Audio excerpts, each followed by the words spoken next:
compositor, ¿no?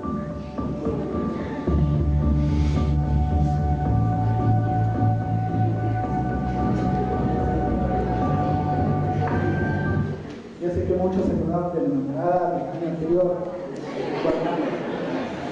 Sí, pero ¿qué es lo que quiero decir? Que estas reglas, aparte de todo, tienen un componente emocional.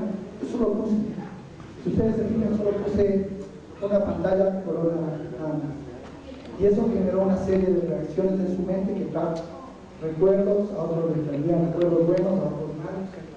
Y así funcionan las reglas porque están conectadas con alguna emoción.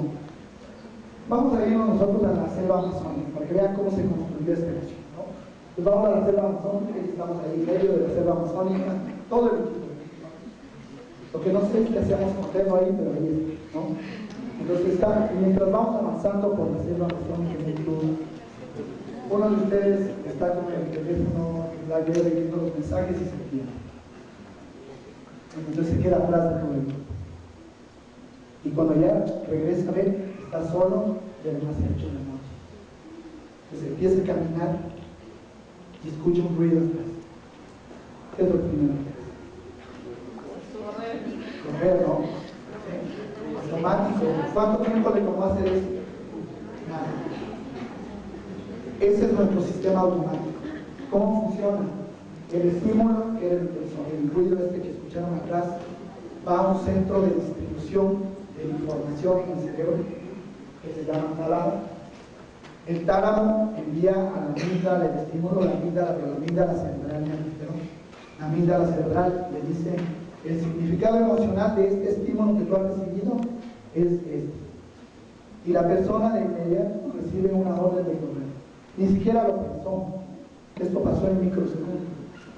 Claro, porque la naturaleza tuvo que idearse de alguna forma para que podamos vivir. Pues imagínense ustedes en la era de las cavernas y no tuviéramos este sistema, ¿no? Ya nos dábamos cuenta que estábamos en medio de las pausas del tigre.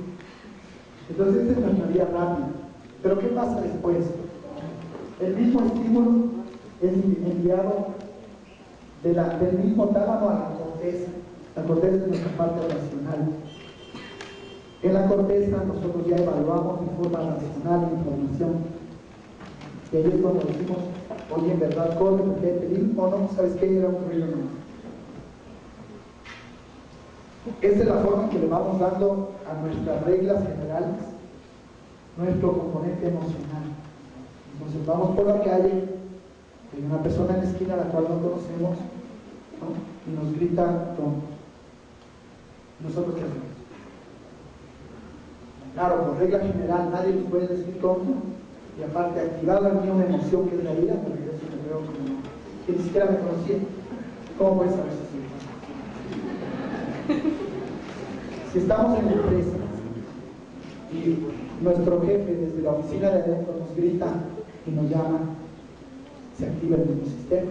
Si estamos manejando y nos pita alguien atrás, se activa el mismo sistema. Si nuestra esposa, nuestro esposo, nuestra novia, nuestro novio nos contradice, se activa el mismo sistema. ¿Por qué? Nadie nos puede contradecir. Es nuestra regla. Entonces aquí es donde comienza a trabajar el coaching, porque son estas reglas generales las que no nos dejan desarrollar nuestro potencial. Todo lo demás. Bien. Pero vamos a entender desde dónde nace el coaching. Ustedes tienen razón. Esto empieza en el mundo deportivo. Y así es, porque así comenzó. De hecho, comenzó con uno de los deportes, ¿cómo dice? El collins, ¿no? Que es el golf. Entonces este deporte, había un entrenador a finales de los años 70 que se dedicaba a entrenar ejecutivos y a gente que practicaba el golf, profesionales también. Entonces él utilizaba la vieja técnica, ¿no? Entonces el movimiento, la posición de tu cuerpo que se transforma, el ángulo de tu cuerpo, cómo coges el palo de golf, cómo giras, y con esto segurísimo llegas a gol.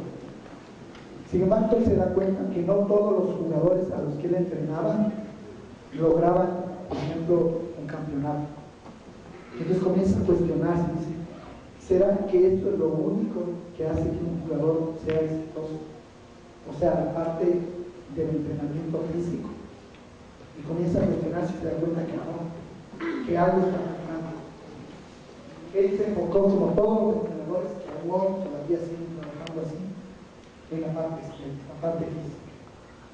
Entonces el movimiento, ustedes han ido a un entrenamiento de fútbol, ¿no? Entonces el entrenador se para desde lejos y ve al jugador y dice: corre para acá, patea, mira la bola. Físico.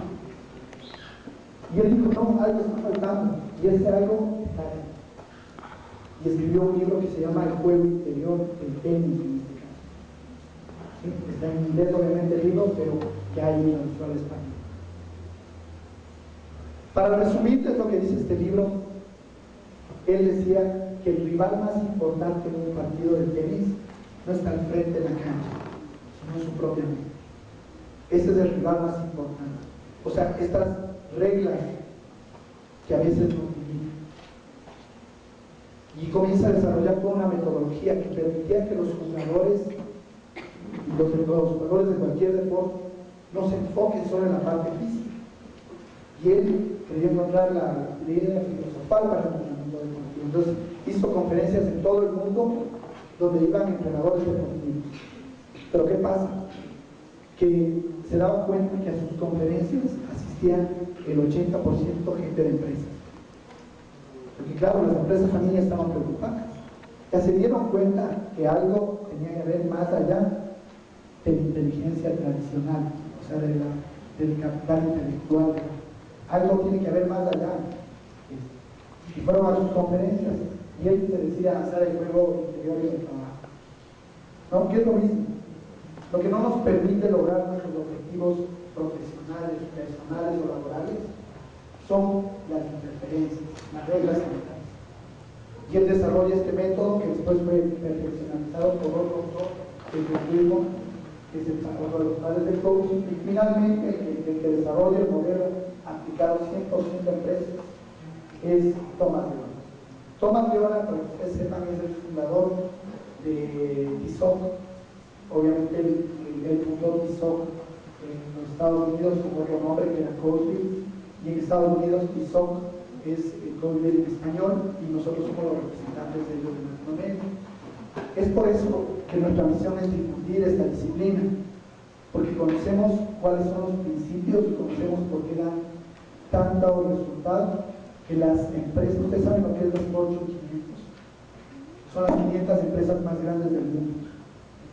Las 500 empresas más grandes del mundo tienen coaching para sus clientes. Tiene que ser bueno. Y nosotros sabemos. Entonces, él desarrolla un método aplicado a las empresas y él hace que sea práctico. Y a partir de esto empieza el coaching moderno como profesión. Entonces, en los Estados Unidos, obviamente, es donde Estados Unidos y Europa donde inició todo esto, existe el coaching como profesión. O sea, hay coaching profesionales, gente que se dedica exclusivamente a hacer coaching para los empresas. Y el enfoque es a trabajar en la parte interna. Ya tenemos herramientas para la parte externa. En la parte interna no la teníamos. Y el coaching aparece como un proceso a trabajar. ¿Qué es lo que pasa en las empresas? En las empresas pasa exactamente lo mismo. Para esto vamos a hacer un recorrido breve por las eras económicas. Entonces, para la era agrícola, nosotros tenemos que retroceder millones de años atrás, cuando el Homo sapiens era nómada, iba recogiendo y recolectando alimentos, ¿cierto? Y era la única forma que tenía de sobrevivir. Pero llega una época en la que el Homo sapiens se da cuenta que puede desarrollar herramientas para cazar. Entonces ya se iban de cacería. Se iban de cacería igual que ahora igual los hombres, salen los hombres que ahora cacería. Entonces las mujeres se quedaban en lugares específicos esperando que regresen de cacería. ¿Qué pasó? Que las mujeres se aburrieron y dijeron, bueno, ¿qué hacemos mientras se van de cacería? Y desarrollaron una actividad que cambió la historia de la humanidad, la agricultura. Cuando desarrollaron la agricultura, los seres humanos dejaron de ser nómadas y se establecieron en lugares fijos. Y ahí cambió la forma de vivir.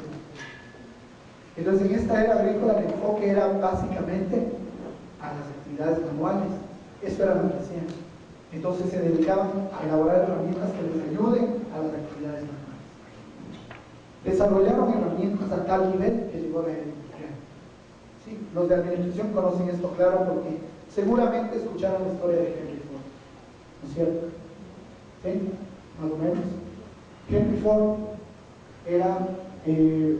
fue uno de los innovadores en la era industrial porque ayudó a mejorar la productividad del trabajador manual, como con las líneas de producción. Entonces él diseñó las líneas de producción. Pero toda la teoría administrativa de esta época que se desarrolló es la teoría administrativa que todavía se utiliza en las empresas. Son las estructuras que se utilizan también en las empresas. Por ejemplo, el paradigma en esa época era aumentar la productividad por hora. O sea, ¿cómo hacemos para que cada hombre aumente la productividad por hora? Y en resumen, la teoría administrativa de esa época trataba de dividir en tiempos y movimientos la productividad de la gente. Entonces decían, ¿cómo hacemos para que sea más productivo? Hay que coordinar